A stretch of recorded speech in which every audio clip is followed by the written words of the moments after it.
Have you ever wondered the extent of battles that occur within the confines of our minds? How often have we worn a smile for the world while waging a war within ourselves? Picture this.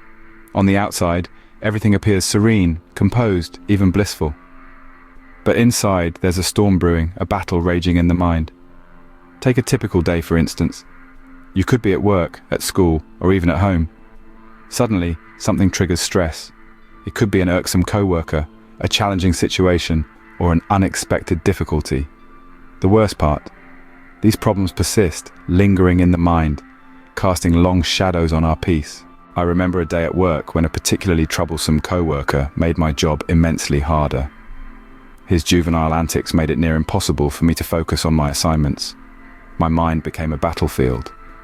Worry, fear, and negative thoughts swarmed, threatening to overtake my sanity. I felt an urge to scream, to let it all out, but I chose instead to heed the advice from my pastor. "Keep your mind on Jesus and he will give you peace," he used to say. Yet despite my best efforts, I failed. The negative thoughts kept flooding back. In desperation, I sought solace in a phone call to my wife. "Think about your grandchildren," she suggested. So I did, and it worked. I immersed my thoughts in the joyful times I spent playing with my grandson and his dinosaur toys.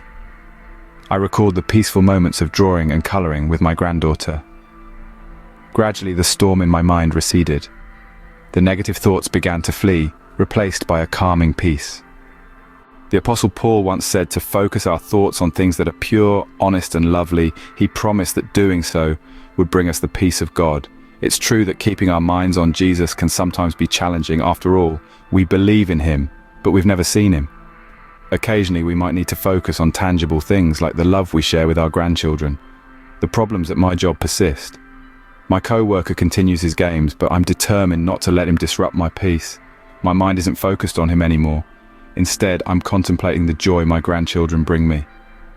So, the next time stress, worry, or fear attacks your mind, remember to redirect your thoughts to lovely, beautiful, and positive things.